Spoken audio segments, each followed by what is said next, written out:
For many Colts fans, finding a way to land Marvin Harrison Jr. is a dream scenario in the upcoming draft. But how steep of a price is too steep? Let's get to it. You are Locked On Colts, your daily Indianapolis Colts podcast. Part of the Locked On Podcast Network, your team every day.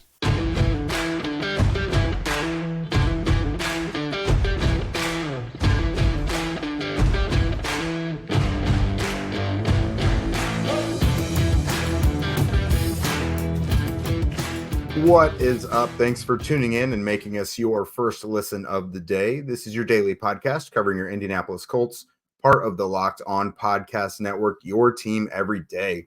And today's episode is brought to you by Jase Medical. Empower yourself when you purchase a Jase case, providing you with a personal supply of 5 antibiotics that treat 50 plus infections. Get yours today at jasemedical.com and use code LOCKEDON to get $20 off your order. That's jasemedical.com.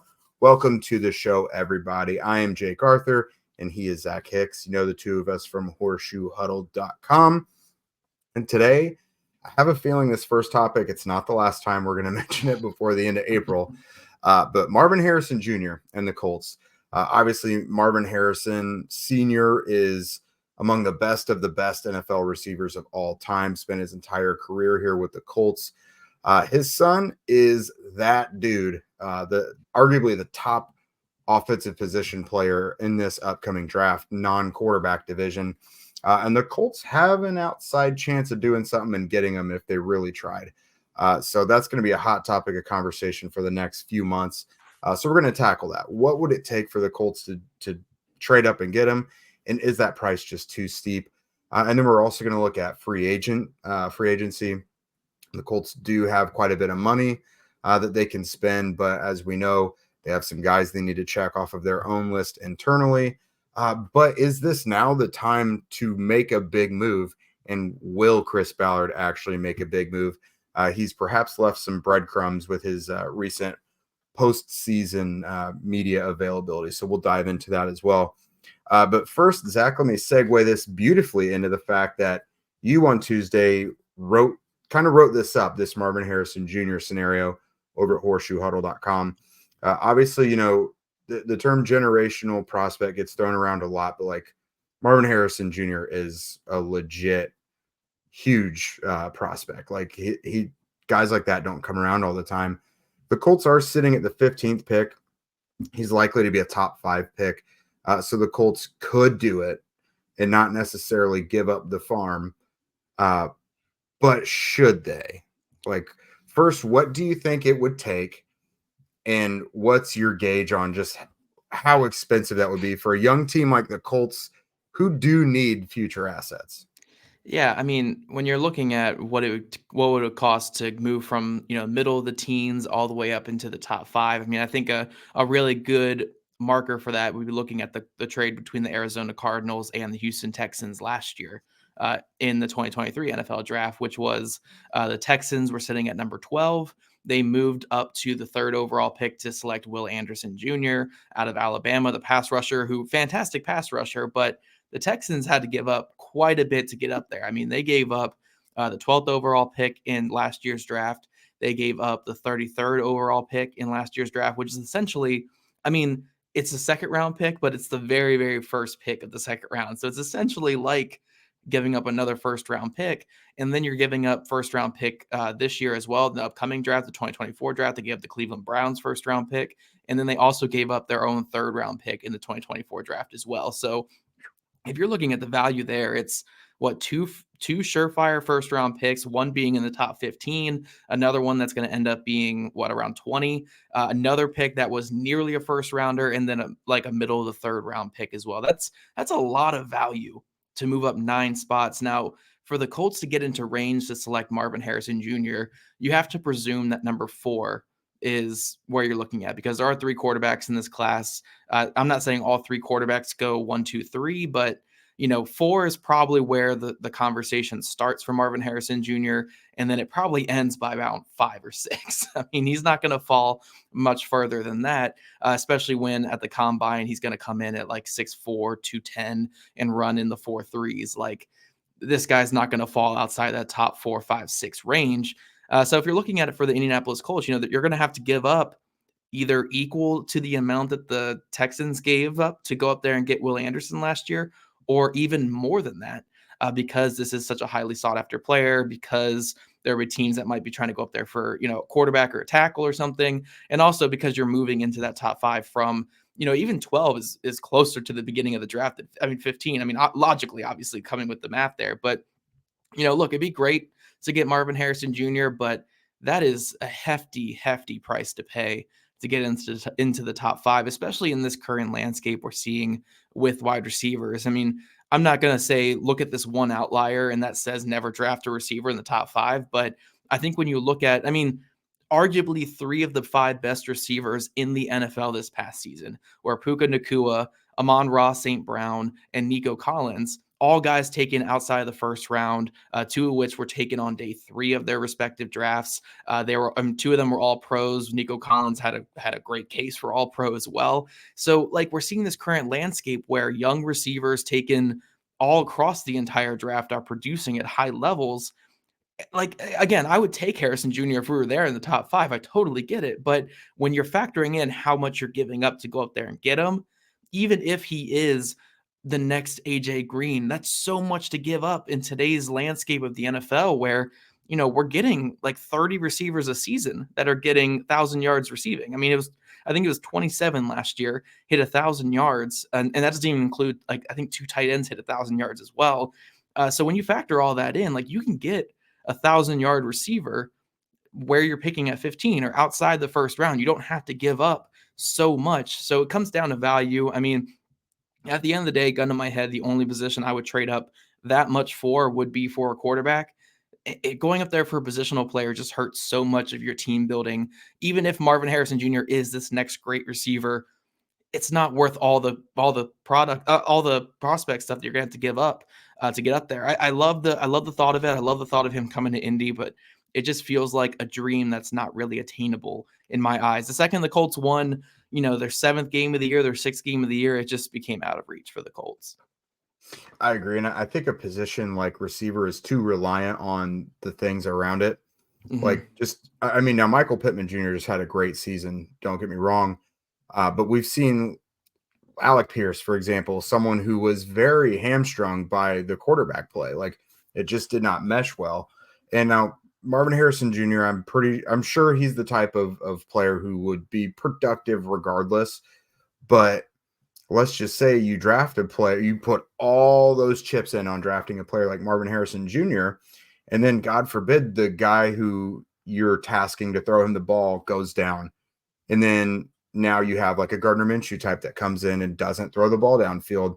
And you're just totally stripping down what makes that player special because of, the receiver position is just too reliant on those factors. So I totally agree.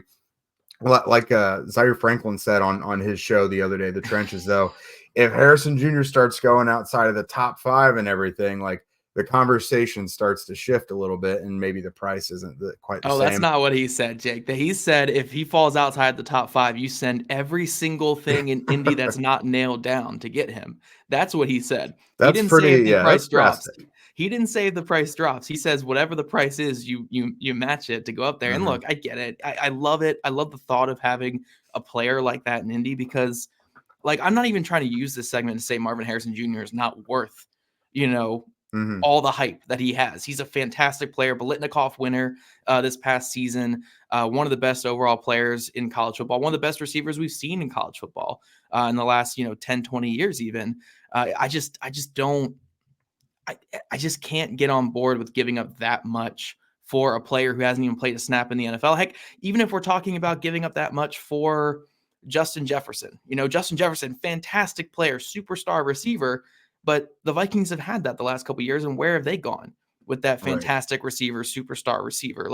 Unless you're going up there and getting a quarterback that you believe can be a top 5 quarterback in football, it's never really worth giving up, 2+ first-round picks for a position player or for a non-quarterback. So, look, he could be as good as Justin Jefferson. He really could be that good in the NFL, but just logistically, it doesn't make sense giving up that many shots at quality players across the board for your team for one player who can't do it all by themselves. Totally agree. And I have zero doubt that Harrison is going to be a legitimate player. I've seen him in person. I was at Ohio State's pro day last year. Like, he's going to be good. He's going to blow the combine or whatever testing he decides to do out of the water. He checks all the boxes when you scout for a receiver. Like, he's going to be good. But like you, I just think for how far away the Colts are in the draft order, it's just going to be too much. Right. So coming up, there's more to talk about when it comes to taking these big swings, but we'll look at free agency. Locked On Colts is sponsored by BetterHelp. Sometimes we all need the opportunity to get something off of our chest, big or small, certain things they can just start to just grind on you. And it's important to let that out, especially to someone who's unbiased on your life. So today, I want to say how I really feel about something. And a lot of you fantasy heads will agree with me. So my fantasy season was not all lost. I did win 2 championships, including my home league, which I have never won before in 10 plus years. It was a running joke that has now ended because I finally won that league. But there was another pay league I was in, and I thought my team was stacked. I had Jonathan Taylor coming in. I felt good about him eventually returning at some point and giving me like a late season push. Austin Eckler, I think a lot of you fell in that same trap, getting him early on. I had Miles Sanders. And I think I even took Devin Achane at the end. Like, I was sitting pretty at one point, and then, the doors just fell off and injuries happen and life is unfair and my fantasy season was ruined. I was robbed from having 3 championships, which, I'm fine with it. I'm not still bitter about it whatsoever. But here we are. Therapy can be different for everyone. Most of us have bigger problems than fantasy football or our favorite sports teams, what have you. And it's important to get those things off your chest every once in a while. If you're thinking of starting therapy, give BetterHelp a try.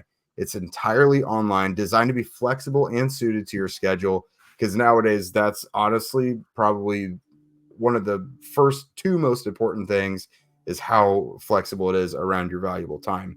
So visit betterhelp.com/lockedon to get 10% off your first month. That's BetterHelp, HELP.com/lockedon.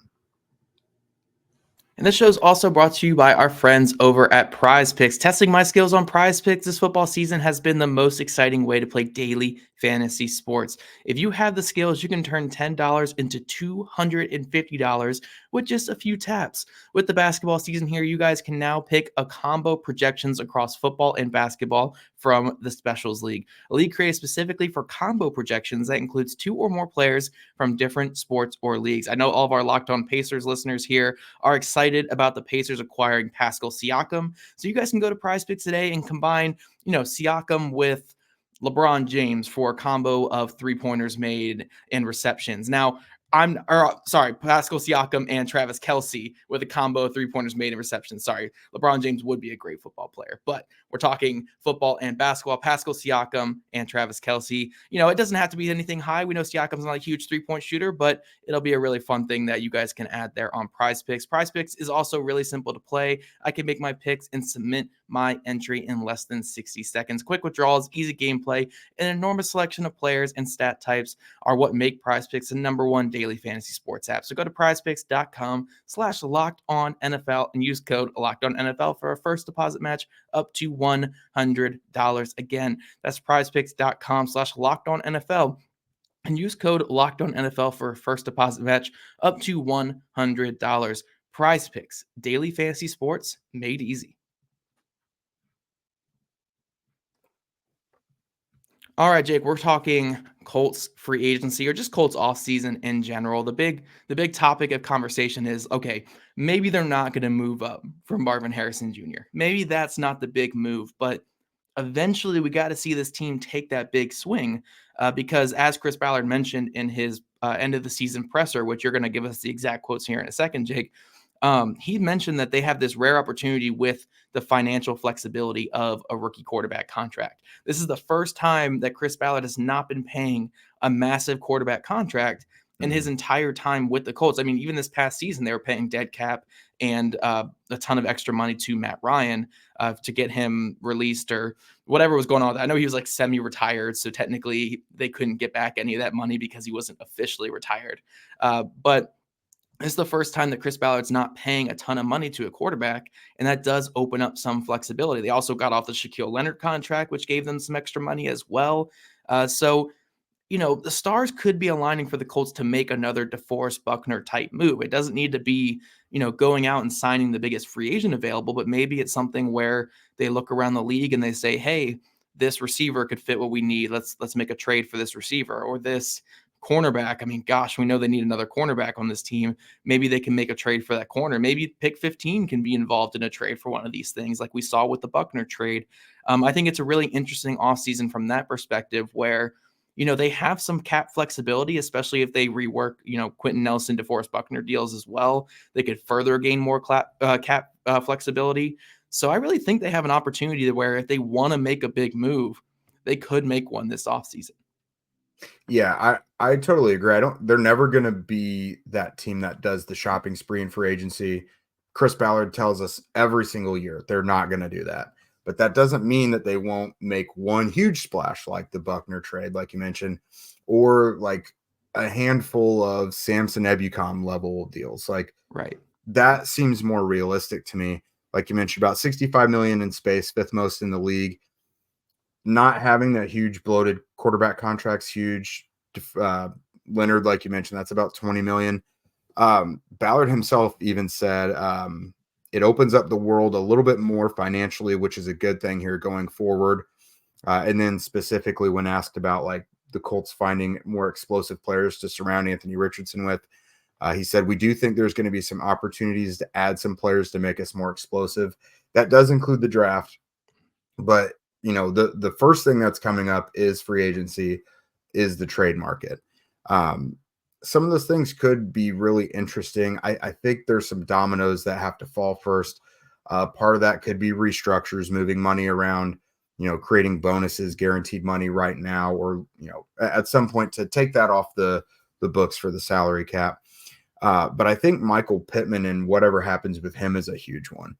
Because if they were going to trade for a certain position, I think receiver makes a lot of sense. But if they re-sign Pittman, that's going to be $25 million. And that right away is going to make a big move a lot less realistic, I think. But, there's some big things they have to do. Quarterback's not the only thing they're not worrying about either. Their left tackle's on a rookie deal. Kwity Paye, their top edge rusher, top defensive end, is on a rookie deal. They do have to not only with Pittman, that top receiver, they have to figure out backup quarterback as well. And that price might get a little higher now. If it's Minshew, it's going to be higher, obviously, because of how much he just played. But, if you want to find the right guy, it just might generally be more expensive. And they might be willing to pay a little more because they know that they have just had to have their backup quarterback play for a while. So in general, I do think you need to take advantage of this window you have. I feel like every team that has a young building block quarterback on that rookie deal is trying the same thing. You have to try and surround them with weapons and create that postseason window to win right now, not to like basically throw a bunch of veterans on it. You still want to build with youth. But if there's a couple pieces you feel like you can spend pretty on, I think you do it. For the Colts specifically, got to get more explosive on offense. And then I think the thing we talked about recently was adding a playmaker on defense, particularly in the secondary, because I don't think they would do it in the middle of the defense. Like, they're not going to have anyone come in there and replace Zaire Franklin or EJ Speed. I also don't know how much snaps you could allocate on the line already having the starters that you have. So I think the most sense would be either at receiver, depending what happens with Michael Pittman Jr., or in the secondary to find a big-time playmaker. Yeah. One thing I'll add real quick before you can kick us to our final segment here is, when it comes to wide receiver, if you want to make a big move for another wide receiver but you don't want to be paying two guys long-term deals at the same time, something you can do is franchise tag Pittman Jr. coming into this next season. Go out there, make your trade for that receiver, and then whichever one ends up being the more productive one is the one if you want to move on from one. Again, you don't really have to when you have that rookie deal at quarterback and rookie deal at left tackle, but that is one way they could play it as well. And one guy I'm kind of circling here is an Indy native that, his organization's kind of going through some turmoil. So we'll talk about him coming up here in just a second as we talk about, will Chris Ballard actually go after that big fish? He has the time, he has the cap space, he has the ability, he has the picks, but will he make that big swing? We're going to talk about that here in just a second.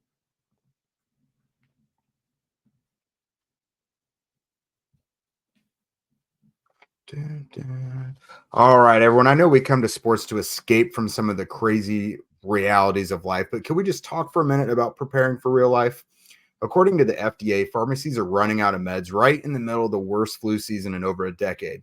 It's scary stuff. I really can't imagine if a loved one, had something really serious going on and they just did not have access because of a shortage in the supply chain. Hopefully everything is all right, though, because, with the Jase case, they got you covered. They've got a pack of 5 different medications to treat a long list of bacterial illnesses, including UTIs, respiratory infections, sinusitis, skin infections, among others. So visit jasemedical.com and complete your physician encounter. It'll be reviewed by a board-certified physician, and your medications will be dispensed by a licensed pharmacy at a fraction of the regular cost. It's never been more important to get prepared than today. Go to jasemedical.com and use offer code LOCKEDON to get $20 off of your order. Okie doke, Zach. So we know what the ingredients are there for the Colts to actually do stuff, and it doesn't seem like Chris Ballard is all that opposed to actually making a big swing.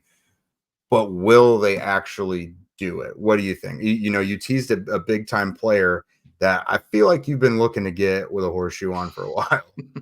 Yeah, I mean, when it comes down to will Chris Ballard do it, I think that's the most interesting conversation with this because personally, I don't ever see him being someone who's going to give out a 15, 16, maybe up to $20 million per year deal in free agency.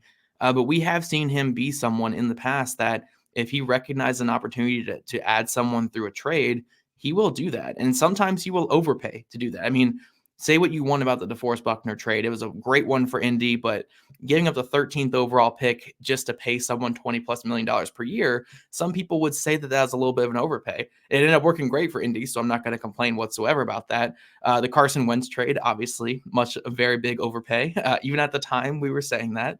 But he went out there and got the quarterback that his coach wanted. And same with the Matt Ryan trade. I mean, I wouldn't say that one was an overpay, but again, that one, you're going out and getting that quarterback. So he has been known to make these trades. He gave up a young corner in Rock Ya-Sin for Yannick Ngakoue a couple years ago as well. So he will go out there and make these trades. So when I'm looking at what the big move Indy could make is, I'm thinking in the trade market. Now, it doesn't have to be pick 15 involved because the receiver I'm thinking of is, nearly at 30 years old. He's a player who's coming off, I don't want to say like a down year, but a down year by his standards. So it probably wouldn't cost, pick number 15 to get him.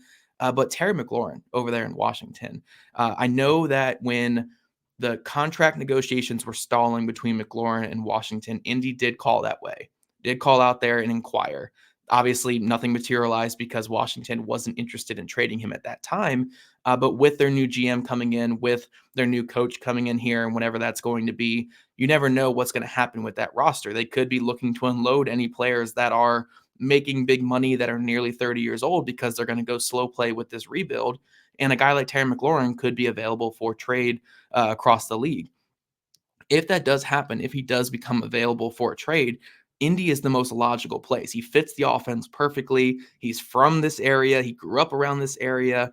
Indy has been interested in the past. So that's the one I'm really looking at. Like, if the Colts are going to make that big splashing move, bring Terry McLaurin home, man. This is not me predicting that it's going to happen, but I do think if there's any move that the Colts are going to make and are going to make for their offense in this offseason at all, it would be a trade for someone like a Terry McLaurin.